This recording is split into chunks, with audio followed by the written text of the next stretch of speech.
My name is Dr. James Tromans, and as introduced, I lead Web3 for Google Cloud. I've been involved in the crypto space for about 10, 11 years now, but at Google it's the first time working in the Web3 domain professionally. Dan? Hey everyone, Dan Reecer. I'm one of the co-founders of the Wormhole Foundation. Really happy to be here, and thanks for your attention during our presentation. All right, so everyone asks me when I attend these kind of events, why is Google here? What has Google Cloud been up to? What are the sorts of things that you've been working on? So I always like to take the opportunity to talk a little bit about our journey in this space, because it builds to a point that we're going to be talking about today with Dan. So Google's been working in Web3 actually even before February 2020. We were indexing blockchain data and taking that on-chain data and making it available off-chain since as early as maybe 2017, end of 2017, early 2018. But since then, it's been a wild ride. We've been getting more involved in the space across a number of alphabet groups and areas. But in particular in Google Cloud, we sort of doubled down on the space as early as February 2020, and then again in 2022 when we started a product and engineering team. And that product and engineering team, in partnership with our go-to-market team, have then been working really closely with both Web3 natives in the space, but recognizing that our own roots are actually in traditional organizations, other digital natives, working with finance, healthcare, and how can Google Cloud play that role connecting the digital native Web3 space with the existing millions of developers that are already on the Google Cloud platform, and how can we bring these folks together to build the next phase of the internet? So, you go all the way through to our more recent partnerships, say with Polygon, Solana, of course. We've got Breakpoint later in the week. It's been a really empowering journey and a privilege to be a part of that, and so we're just really happy to be contributing to the space. So just to give you a quick overview of some of the things that we actually do from a first-party standpoint, and actually I'm very excited as well to announce today that we are bringing to market a free RPC endpoint, 100 QPS, and you can get that for Ethereum, Polygon, and Solana, and that sits in our blockchain infrastructure piece. But we also have the Web3 portal. And so the Web3 portal is an interesting place where we can bring together products and services from our customers that are in the digital native Web3 ecosystem, surface them in a place that we have lots of eyeballs on the portal. We have our faucet there. We have an Ethereum testnet faucet that gets a ton of action. And we can combine all of this with our blockchain analytics. And this isn't just blockchain analytics in Google Cloud, but it's blockchain analytics that are provided by companies like Nansen, or it's blockchain analytics that are provided by other organizations that are doing both streaming and historical data analysis, all in one place together. So it makes it easy to access the tools that make it much more productive for developers and users to do whatever it is they're trying to get done.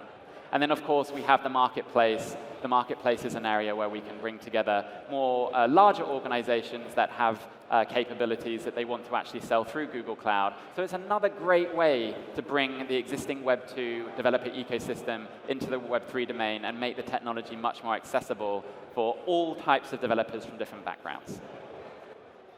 Cool.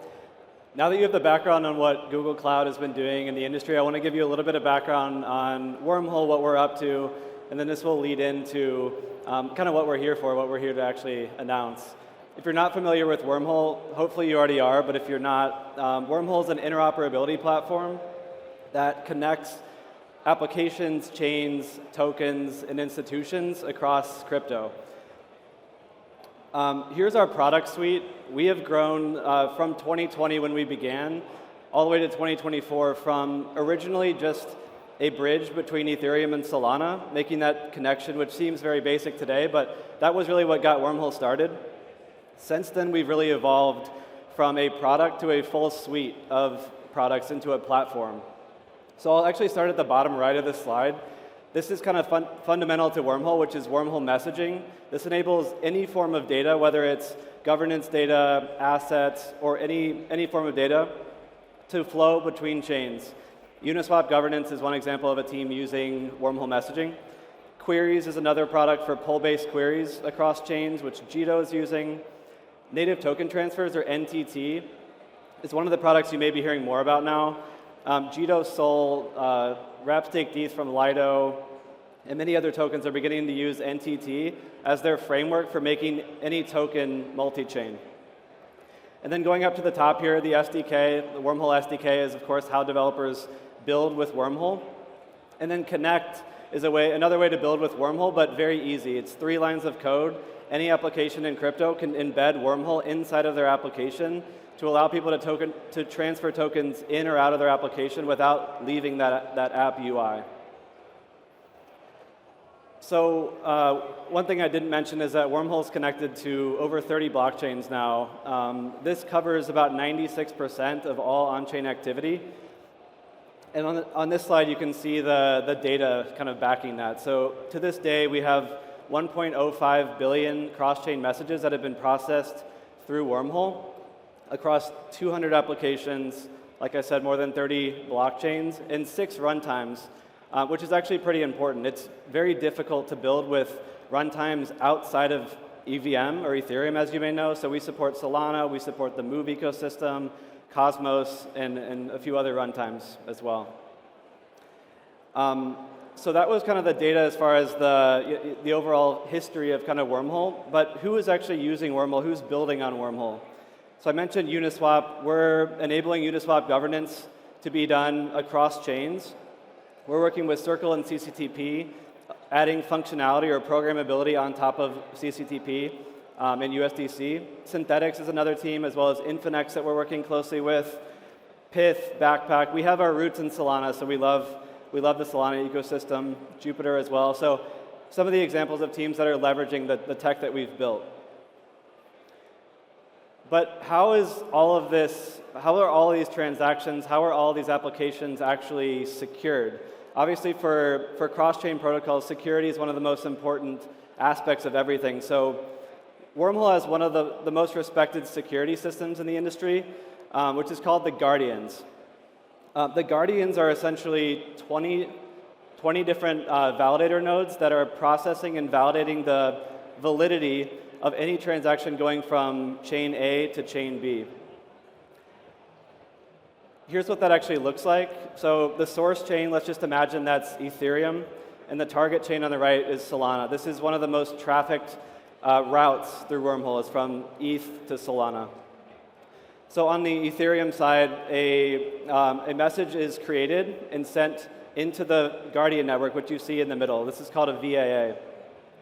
The VAA then needs to be validated by at least 13 of the 19 Guardians that are operating Wormhole today.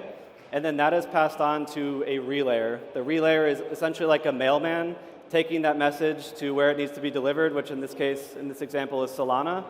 And then that data can be interpreted by the smart contract on the Solana side. So that could be a token like USDC flowing cross-chain. That could be a piece of data going into Jito.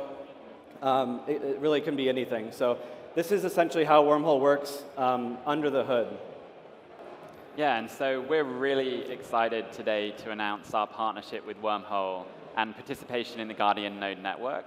And I think one of the things I want to highlight about this particular kind of long-term commitment to one another is this idea that Web 2 and Web 3 have a lot to learn from one another. And a lot of the security capabilities that have been hard fought and learned the hard way in the Web 2 domain and also in the Web 3 domain still have a lot of complementary learnings for one another. And I think Google Cloud is an operator of some of the largest dark fiber in the world. We have data centers all over in corners of the globe that perhaps are underserved or perhaps don't have their own validators or certainly Guardian nodes running today. Like Google Cloud is able to help grow that network, add another piece of security. It's an additive piece that helps secure the overall network in a way that, I don't think there's another traditional Web 2 style organization participating, so it's nice to have that diversity.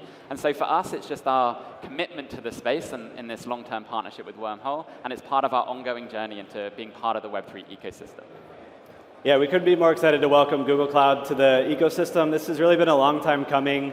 There's a lot of people on the Google Cloud side who have been working with our team for months.